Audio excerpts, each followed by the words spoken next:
What's happening, troops? Welcome back to another podcast, second episode. Jack, how you feeling, mate? Feeling good. First one went down all right, so let's get the ball rolling. Guys, obviously it's something new on the channel, so any sort of support would be appreciated. And of course, get involved in the comments, let us know what we can do to improve. But before we get onto the football, Jack, what you been up to this week, mate? Not much, mate. I'm on holiday for work right now, so I'm actually trying to find stuff today. So this has helped me out a wee bit, getting something actually in the schedule every week. So aye, cheers for that. I was trying to lead you into your hull box there. I seen you were climbing some hills yesterday. I'm not one of the people that's like, oh, by the way, look at me. Look at me. I went up a hill. Like, good for you. But two Monroes in one day, and I've never done one before, so it was a wee shock to the system, I think. What ones was it you done, Jack? Ben Nairn, I think it's called. And another, I can't really. Is that the one? Is it the one up near the cobbler? Aye. I done that with my wee brother, and he's only 9. Do you know that the cobbler, aye. Do you know that the cobbler is like 50 metres after being 50 yards after being a Monroe? It's like right so on the brink. Aye, so close. So I went and made a wee video after it, and I said, I climbed a Monroe. Bad mistake. People say it's not a Monroe, it's a freaking Graham or something like that, or whatever you call them. But apparently the cobbler's even harder than the one I did, I know. It's quite hard, to be fair, because I took him up the hard route as well, because you get to a point, right, and it's either turn left or right. Aye, so I took him up this bit where I'm like, a wee bit of rain, this is turned into a stream, do you know what I mean? Aye, that's good, mate, that's good. In fact, do you know what I done this week? I made absolute bank on sports cards. Did you see that on my Instagram story? I seen your story, aye. I wasn't really sure, but you were on a bit, but aye. Back in February, I started watching hundreds of videos about sports cards and how you can buy and trade them. Mm-hmm. So I started, and it's more so big in basketball at the moment. Right. So I thought, do you know what? Football might become up and coming. Right. So I started looking at different cards and all that I could get, studying the market, researching for ages and ages. And I came across these 2 Ronaldo Prism cards for the Euros that he won. Right. So I went, fuck it, I'm going to buy these. So I bought one for £6.12, the other one for £6.12. Sold them for £185. What the hell? 185, Jack. What the hell, man? So by the way, if anybody's watching, get involved in the sports card market, because it's absolutely exploding. An Mbappe for like £2,000 or something. Oh, that's a whole different. I think I might need to make a video on this, because there's a lot to talk about, mate. But anyway, let's get into the football, which is why we're all here, not to talk about Monroes and all that. But we can if we want. We can veer off. Do you know what I mean? But I thought we would start off with a wee transfer roundup. First one came last week. Started getting talked about when he wasn't on the park versus Rangers. That's Dykes to QPR, £2 million bid being accepted. I'm not actually sure if he's made the full-time switch yet, but he's in the photo with the secured. Tap. He's in the photo with the tap. That's why the hair was blue. It must have been, man. We all fell for it, a belter. Think he'll do well doing there, Jack? It's a really hard one for me now, because he's done really well at Livingston, obviously. I think, see, if he went to a Rangers or a bigger team in Scotland and he proved himself there, then I'd be a bit more confident to say, he'll prove himself down there. But going for Livingston to QPR is a big jump, and even for him. So I don't know. I think I would hope he does, because I'd like to see people for the Scottish game do well, and I would like to see him do well. But I'm on the fence about it. I don't know. Mm-hmm. Exactly. Warburton came out and says that he reckons that he'll be Scotland's number 9 going forward, because he's eligible to play for Scotland. Which I think's a big shout, but also at the same time, we're not really blessed in that department, are we? I know we've got Ollie McBurney, you've got Lee Griffiths, you don't know what's happening with Lee Griffiths, but Ollie McBurney, he's hot and cold, especially for Scotland. He's not really showed up. For United, he's done all right, but no in a Scotland jersey, so do you know what? It might be up for grabs. Exactly. I think the Dykes thing for me is, I'm really, really surprised he went for that amount of money. I don't want to sound bad against Livingston, but Livingston, if I was a Livingston fan, I'd be laughing if we got £2 million for him. I don't think he's proved he's still enough to be worth £2 million, in my opinion. I agree, but when people were talking about Rangers potentially getting them, they were talking about $2 million, and then you look at Aberdeen. They accepted a £2 million bid for Cosgrove, and I think he's a couple levels up for Dykes, because he's done it consistently in the league now for 2 or 3 years. So That's absolutely class for Livingston. That'll be so good for them because they're the team in the league with the smallest budget, and £2 million in the bank is class. And to go back to Dykes, when all the rumours were going about Rangers and all that, potentially COVID got in the way. Do you know what I mean? Because then guys like Roof and Eaton came up for less money than what you would have to pay for them. Do you know what I mean? So instead of going for a guy like Dykes for £2 million, all of a sudden this guy comes available and this guy comes available for a smaller fee. But again, I wish him all the best. Exactly. I think with Dykes as well, like when he was linked with us, I was never in the mindset of he's Alfredo Morelos, he's replacement if he goes. I was always in the mindset of we're going to need to sign somebody and then he could be a wee backup. It was never in my head he's going to be our first choice. Exactly, I agreed. He was only coming in to be probably number 3 because Defoe was number 2 at the time. So, and he would have gave you something different, but again, wasn't to be. And Rangers have got their strikers in now. But let's move on to another team then. Duffy to Celtic. Have you heard a lot about him? I know, Ryan. He's been ranting and raving about this guy and saying that he's different gravy. But I've never seen him really play. I've not seen a lot of him play. I know he's a good player. Considering but apparently he's the one pushing the loan. He's the one pushing the move because he's a Celtic fan as a wee guy. So he's one of the ones. If he comes up here, he's going to play for the badge. So it's going to be a good signing no matter what. If he's got the talent there and he's going to put everything on the line for the team. So just a matter if they get it on the line, obviously. But I don't know a lot about the situation. Me neither. It's Brighton he's at, innit? Aye, Brighton. Aye. Obviously, we got Goldson from Brighton as well, and he came up and he's been good. Do you know what I mean? Obviously, he's had his moments, Goldson, but all in all, he's been pretty solid. So that might be what they're needing, because I think their 2 centre halves are very vulnerable when they're in a 2. See, when they're in a 3, they can start to play a wee bit better, and they're way better for me. But in a 2, they can be turned and they can be exposed a wee bit more. So that could be the signing that they're needing at the back, unfortunately, for Rangers fans. Moving on to Rangers then, there's been a lot of talk of Docherty going to Hull, but the biggest one... Apparently that's done, apparently. Well, we'll see. But I think he's got to move on, hasn't he? Gerrard said that he can move on. He's not going to get in the team, and I think Docherty's done everything that he can to get into that team, and it's just now he needs to move on. And you can have your opinions as well, by the way. Do you think that he could actually have had more game time and had more opportunities? Because you go back to the Livingston game there, the midfield was very lacklustre, and maybe you were needing a player that was able to go forward and give you a wee bit different. Docherty's a good one. I'm sad to see him go based on the fact he's a Rangers fan and he had that in him. I think he had a player in him. But for me, the team we've got now, he's waiting for a Ryan Jack injury. He's waiting for somebody to slip up so he can get in. And if he wants first team football, he's going to go elsewhere. I seen it was on Twitter just before we came on this.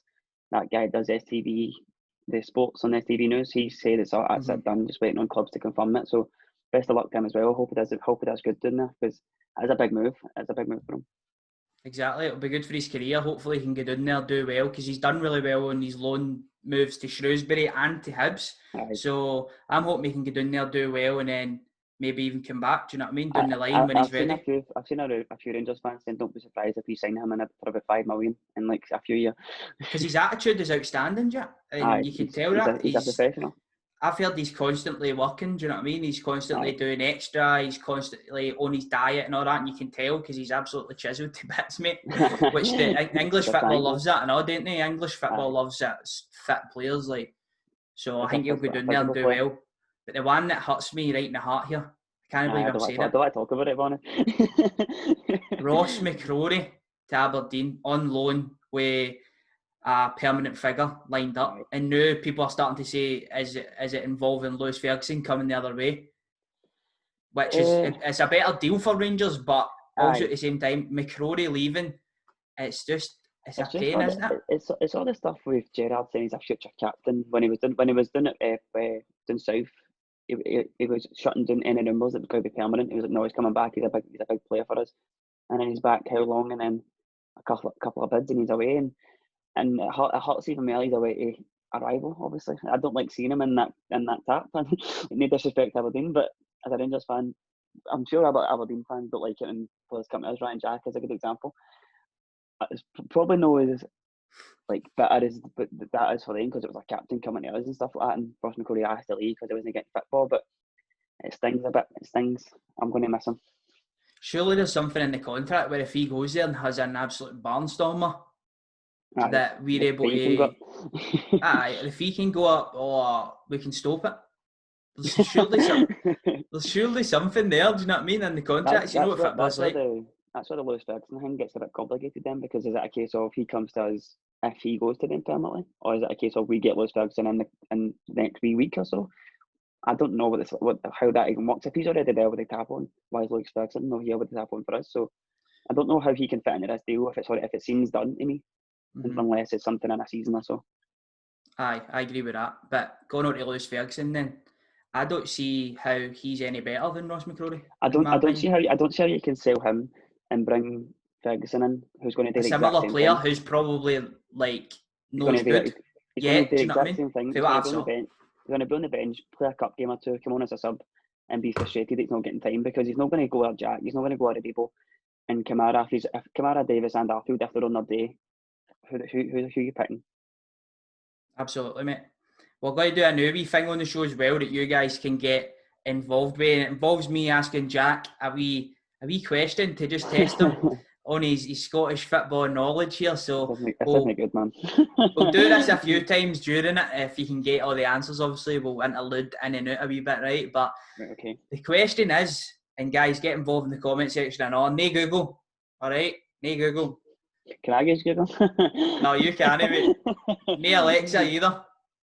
I don't have my name sign. Oh, well. Right, other than Rangers and Celtic, name the other teams that have won the Scottish Premiership or the First Division, been champions of Scotland. How many is there? If you can give me two right now, there is 1, 2, 3, 4, 5, 6, 7, 8, 9 other champions out with. Right, but we only want two, don't we?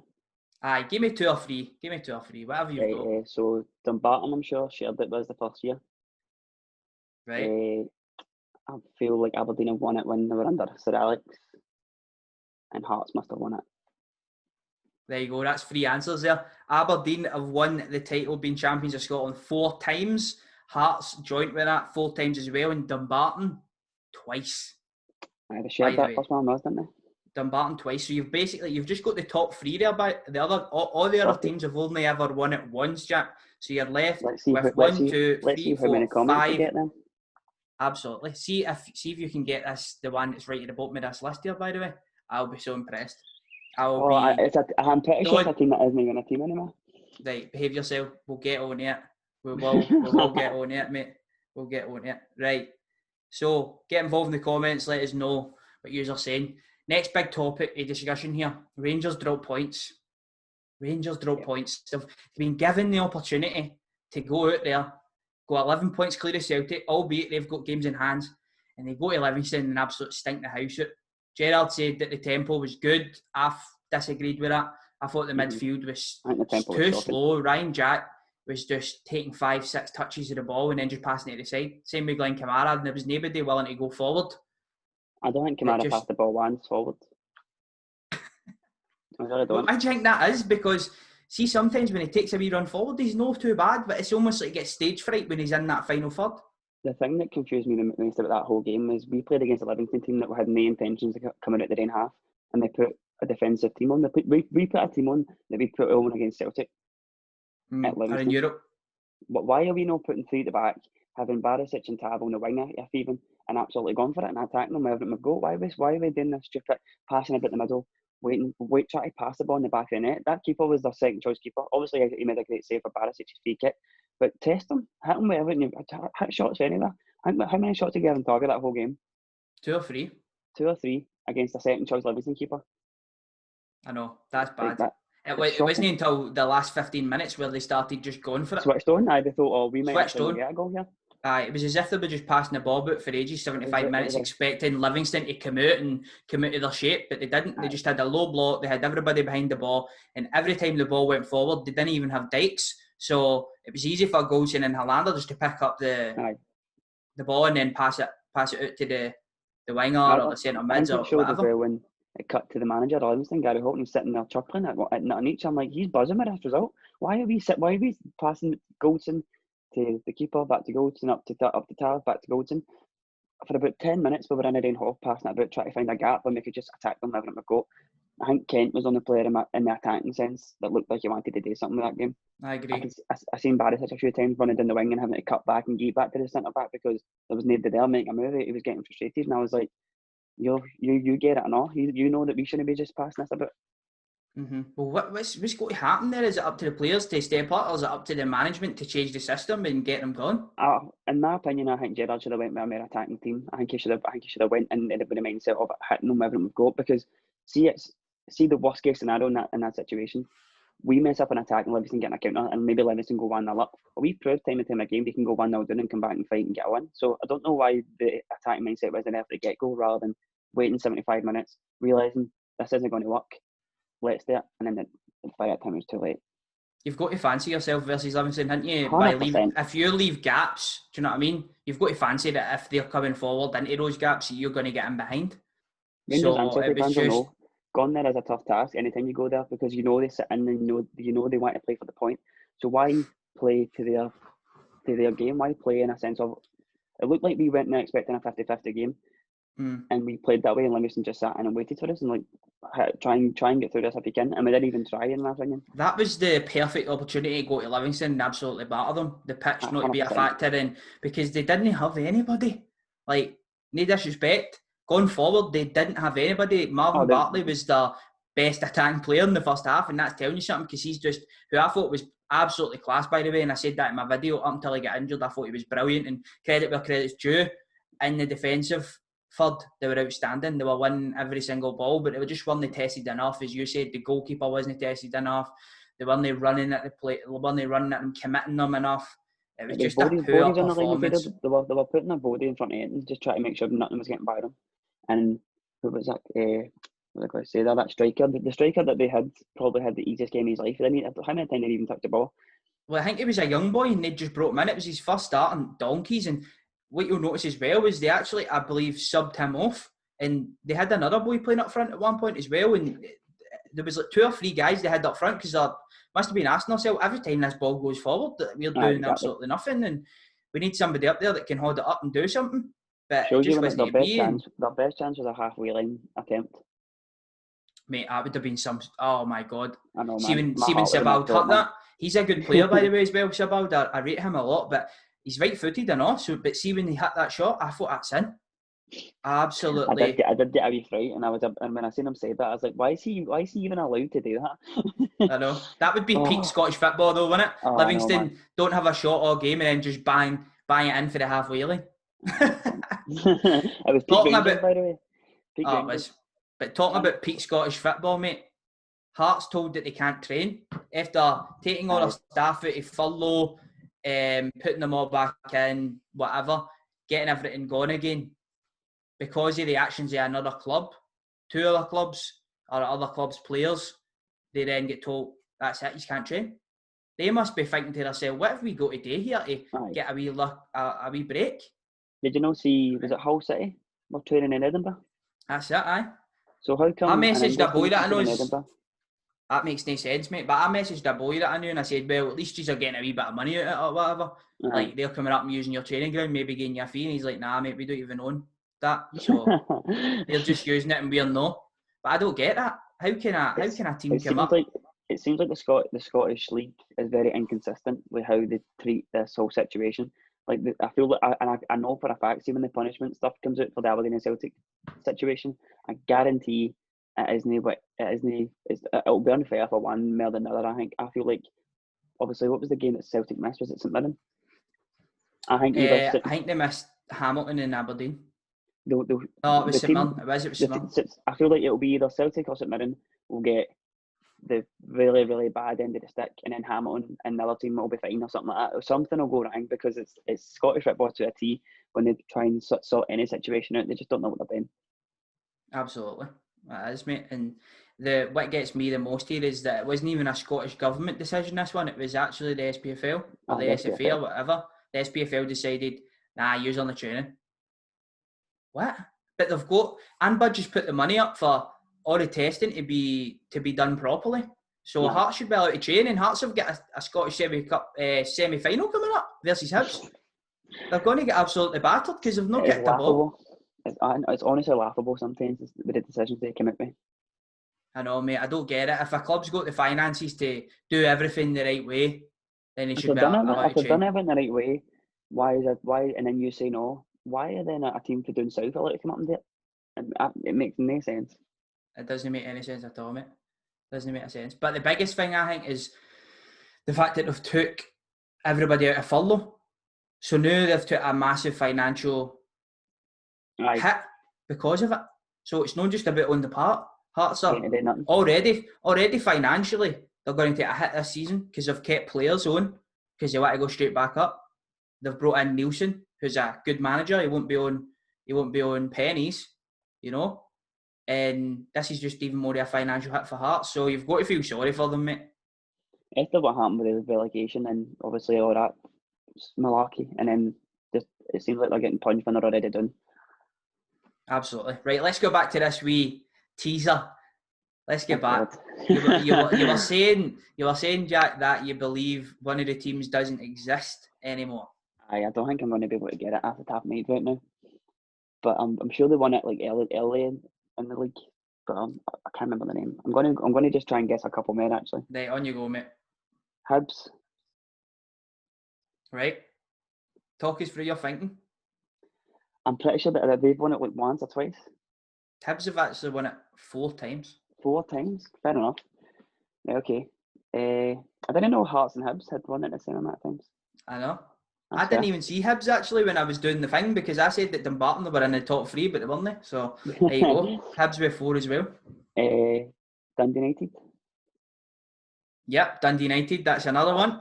So you've got left 1, 2, 3, 4. Come on, give us another one. Motherwell, yeah. They've done it once. Yeah, sure. That's another one, mate. But if you can get this one, I swear to God, you're an absolute G. Because I don't even think anybody in the comments will get this. Seriously. I think it's one of the, as soon as you tell me, it'll annoy me. But I don't know if it's one of the ones I'll be able to get. But do you want me to give you a clue? Yes, please. Right, okay, I'll give you a clue for this team. Mm-hmm. They were based in Glasgow. Is it something like Lanark? Like, I don't know. I'm just guessing. Partick Thistle. Do you know what? I'm going to give you it, mate. I'm going to give you it. They're called Third Lanark. Oh! They played at Calfgame Park, just literally behind Hampden. That's where they played. And see if you still go there. The pitch and all that's still there. And there's terracing and all that around the pitch, but there's like it's all grass and all that now. But it's pretty cool. I'm quite happy with it. That's not bad. I think they went defunct in 1967. The year that Celtic won the European Cup. Aye, and they'd won one of the earlier leagues, as you said. But Third Lanark, that's mental because some of the teams that aren't on this list, you'd be surprised. Exactly. There's some teams you would think, but they've got a title, but they don't. So it's one of the ones where you can never really joke like if Gogs ever tries to big up the fact they've won a league, you're like, but Third Lanark have won one, mate. Exactly. Third Lanark would beat you on their day. Third Lanark would beat Motherwell, wouldn't they? But they used to be massive. And do you think that another team could get big here in Glasgow? Because obviously you've got Partick Thistle, right, which are a decent sized club. Then you've got Queen's Park. But Queen's Park, they're absolutely throwing the money about now, by the way. A lot of their players are getting big bucks. Much did they sell Hampden for? Exactly. They've got a wee bit of investment now in. And I think Willie Hawkey's involved in all that and helping them. The guy that was involved with Celtic years ago. What league are they in? They're in League One. League One? I'm pretty sure they're in League One, aye. They just recently signed Cammy Bell a few months ago. Oh, did they? Aye, it's a decent signing. And they're throwing the money a bit. I've got mixed feelings about Cammy Bell. I know, don't talk to us about Cammy Bell. You were expecting something more with him, weren't you? But I've got a last wee topic that I'd like to talk about before we get on to the predicting some of the games and anything you want to talk about, Jack. But it's just something that a lot of people have been talking about in terms of Scottish teams competing now in the Champions League. Like, can a Scottish team now get to the group stages and realistically expect to get results? because it just feels like the rich are getting richer and the other clubs are just kind of staying the same or getting richer at a much slower rate. Aye. And that gulf is astronomical now. I mean, we've seen it with Celtic. They've hardly made the group stages in the last 10 years. And when they have, they've been getting battered 7 and 5, and it's not been pretty at all. But then when you look at the Europa League, Rangers have competed against Porto that were in the Champions League quarter-final the year before.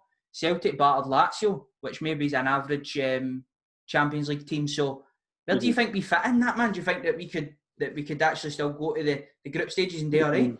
So in my notes here, the only thing I wanted to bring up was the way this Champions League works here because of follow. So this wee knockout kind of thing, like it's a game every other day. I'm really enjoying that. I think that's made the tournament a wee bit more exciting this year, and that's why I think Leon's got so far because they've just went for it. But in terms of Scottish teams, I've put in my wee notes here.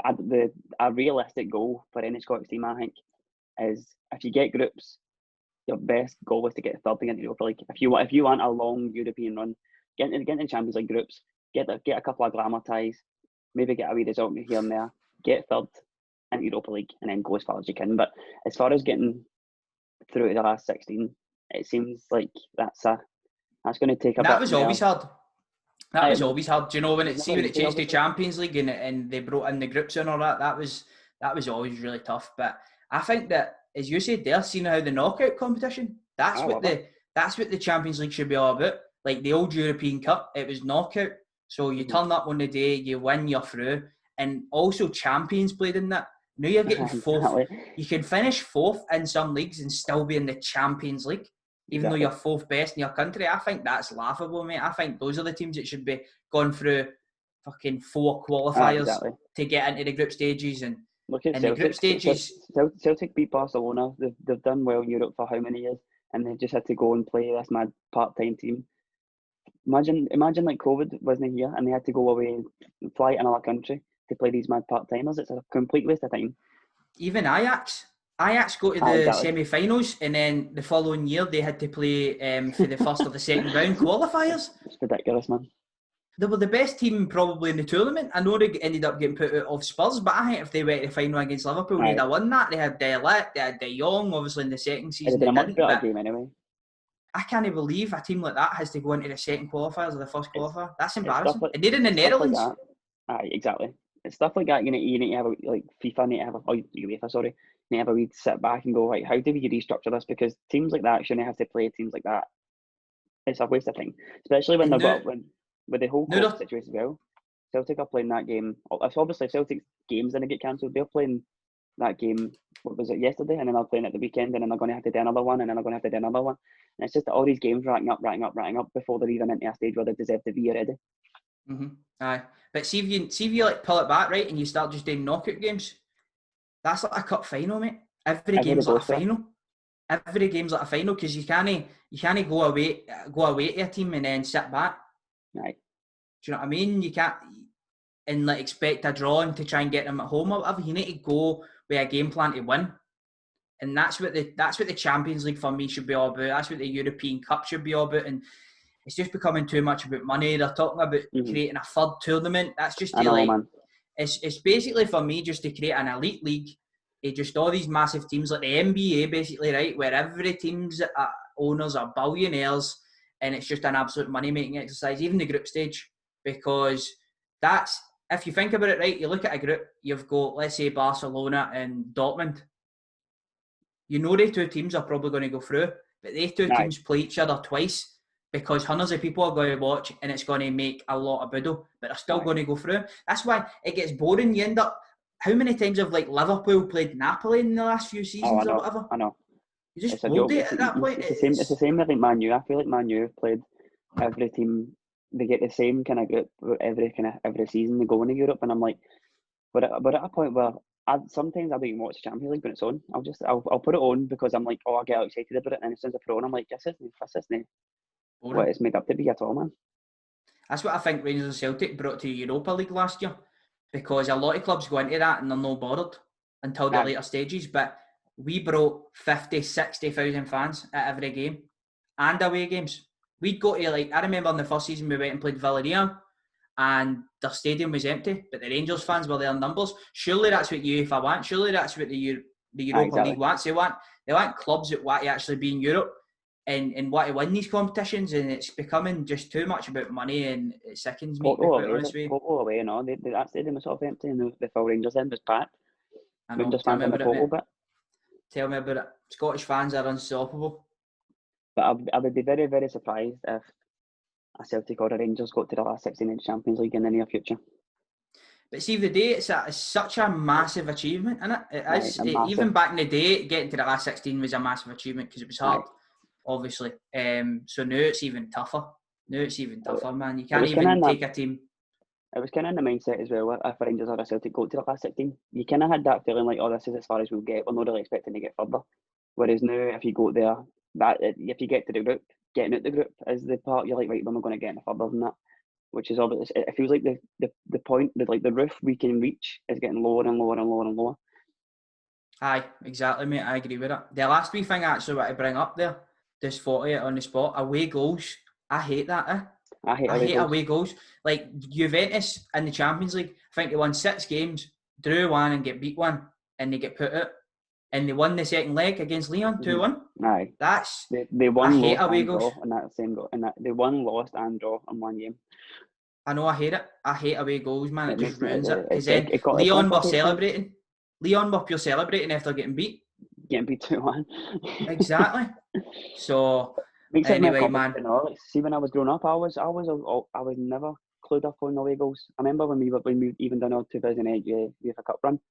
I was like, so if we score, we need to hope we get another one, and then we'll draw. I'm like, what? I know. It's weird. Complicated. Did we not go against Villarreal away goals as well in the last 16? Didn't we? Aye. So I think was it 2 each? Villarreal? Aye. Villarreal, we had Lovenkrands and all that, mind? Last 16. Aye. Champions League. Was it no 2 each at Ibrox and then 1 each over there? So they went through in away goals. Something like that. Aye, so it was done. It was something like that, mate. But I hate away goals, man. Can't stand it. But back to the real football, Scottish football. Let's get into the predictions, Jack. But before we do, what was the scores last week? It wasn't great, mate. I've got the notes on my phone. Right, 2 seconds. I'll tell you how we got on. So there's got to be some stinkers in there, mate. Because so there was 1, 2, 3, 4. There was 5 games. Right, and we were going 3 points for a correct result or 5 points for a correct score. So I'm on 0 points. Oh my God. So I predicted 1-0 to Kelly to finish 2-1 St Johnstone, as you know. You predicted 1-0 Kelly as well. Hamilton St Mirren finished 1-0 St Mirren. I predicted 2-1 Hamilton. This is the only points you have as well. You predicted the correct score, so you're on 5 points. Oh, absolutely. Bang, 5-0. Easy. 5 points. So, and then we said County United, it was 2-1 United. I said 1 each. You said 2-1 Motherwell. How's Motherwell not in each? I said 2-0, you said 3-1. Livingston Rangers, I said 3-1, you said 2-0. We both know how that went. So I'm currently sitting on 0 points, you're currently sitting on 5. I'll take that. Yeah, there was some stinkers in there, but... Aye, a few Cooten busters. There was also... Oh, mate, don't talk to me about Cootens. Do not talk to me. Honestly, I was on for a Cooten for ages, and all I was waiting on was a Ross County goal against Dundee United, and obviously it went the other way.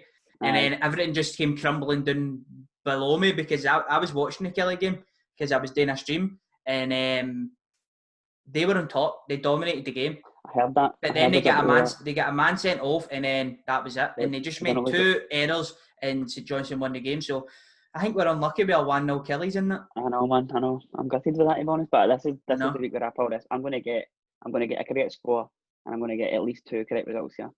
That is brave. Very brave. That is brave. I'm calling it. I'm calling it right now. Oh my God. Right, let's get into it then. Motherwell versus Hamilton. This is a huge game. Because Motherwell haven't won yet. Hamilton haven't won yet. And it's a derby. The Lanarkshire derby, I believe. Massive, maybe no, but it's a derby. Do you know what I mean?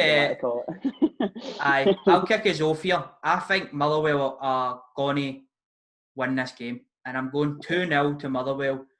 And Hamilton are just absolutely not exciting me at all at the moment. Like, they're not scoring goals, which is a major problem for them because they're going to need to. But neither are Motherwell, to be fair. But in Hibs' game, they were a lot better. So I think in this game they'll just have a wee bit too much for Hamilton. It could be the game where they just dominate. But also Hamilton have got actually a good record against them, so I'm still going 2-0 though. Smashing. Well, funny enough, I'm also going 2-0. You can't copy me, man. I'm not. Mine's are already wrote down. I sent you my scores. That's what it was, wasn't it? Mine's are already wrote down. I'm not changing anything. I'm saying 2-0 just based on the fact I think Motherwell have had an awful start considering what they done last year. But in terms of Hamilton and Motherwell, Hamilton are a plateau team. They're going to be like this the whole season. They're going to maybe get a wee result here and there. Motherwell are going to get better in my opinion. So this game's massive. Obviously the derby aspect of it and all, but I think Motherwell will win that game 2-0. Also Motherwell at home, and you would expect them to have had a disappointing start to the season, but I think they should be a better team. This is the kind of game Motherwell need to bounce back and get that momentum going. Absolutely, and they should, because they've got better players. David Turnbull for a starter. Do you know what I mean? He's an absolute 100%. Baller, so they should go into this game and they should dominate. Rangers versus Kilmarnock. Do you want to start us off in this one? So this game is massive now because of the Livingston result. Because all the talk was how many points are Rangers going to be ahead of Celtic when they get back into stuff. I still think we're going to win. I think we're going to win 2-1. I think it's going to be a really, really tough game. But I think we'll edge it. Aye, absolutely. I'm going to go for another clean sheet though. I'm going to go 2-0. Kilmarnock only scoring a lot of goals, but they're going to come here and absolutely park the bus, and it's up to Rangers to try and get an early goal. If they can get an early goal, then that's just going to settle all the nerves. But if it goes out of the second half still 0-0, it could be another one of those days, man, if they keep passing the ball about side to side. So need to go there, get an early goal and bring them out a wee bit, and then start playing and then get the victory. So I'm going to go 2-0 Rangers again. It's pivotal that they bounce back after a disappointing result. But it is going to be really hard because they're going to come and sit. You know what they're all about, Jack? That's their game. 100%. Especially at Ibrox as well. So, and they've been successful against the Rangers. So, what a game to get your teeth back into it. I'm very nervous. I'm very nervous about it. I'm not going to lie. I know, but we'll see. We'll see. St Mirren versus Ross County. Obviously, Ross County had a really good start to the season. St Mirren's had a good start as well. So, this is going to be two teams, I believe, that are fairly evenly matched. The two of them are probably looking at themselves thinking, we're not going to be relegation fodder this year. We've got a wee bit more about us. But for that reason, with them being evenly matched, I'm going to go for a 1-1 draw. Oh, interesting. What about yourself? So I went St Mirren 1, Ross County 2. Right. I think the two up top in Ross County can put a bit more damage than what St Mirren can offer, and I think they'll edge it. I think it was important for St Mirren though that Jonathan Obika get his first goal of the season the other day. So now that he's off the mark, he can then go into games being a wee bit more free and getting more opportunities. So if he could give any team problems because he's pace and his power. But I'm just going to go a 1 each because I think they're just going to cancel each other out. It'll be for 15 minutes. St Mirren will be in top end. It'll be County or St Mirren. Do you know what I mean? But also, I can see your argument there because Ross County have started brilliantly. Big Ross Stewart has been on fire. Billy Mackay's been playing well as well. And they've got goals in their team, didn't they? Did they? That's probably why I've went for it. Because it's going to be, I think it's going to be a really tight game. I don't see it being County going to overrule them or anything like that. I feel like it'll just be it could go either way. And I think County will edge it. There we go. You've heard it there, people. Obviously, get involved in the comment section below. If you're new in here, subscribe to the channel. It'd be very much appreciated. Dundee United versus Celtic. Do you want to kick us off on this? I went Dundee United 0, Celtic 3. I think they're going to batter them, yeah? Aye, I think Celtic are going to come back with a statement in mind. And they're going to come back knowing that they've not been playing games. And people are going to be like, oh, Jink, they're a bit rusty. And I'm going to be like, nah. They're just going to be like, we'll run over the top of them. I think it'll be too much for them. Edward will probably get a double, knowing him. So I'll go into the game being like, oh, hopefully we drop points again. And I see it being like an early goal, kill the game, you know. I think it's an incredibly difficult game to come back to because Dundee United are a solid team. And I know Celtic have just had a really positive result there in midweek, but against a very average team, Dundee United, they're going to be a lot better than that. At Tannadice as well, I think they're going to score. I think Dundee United will get a goal. Nicky Clark's been good. It'll be interesting to see if Loris Shanklin is back fit.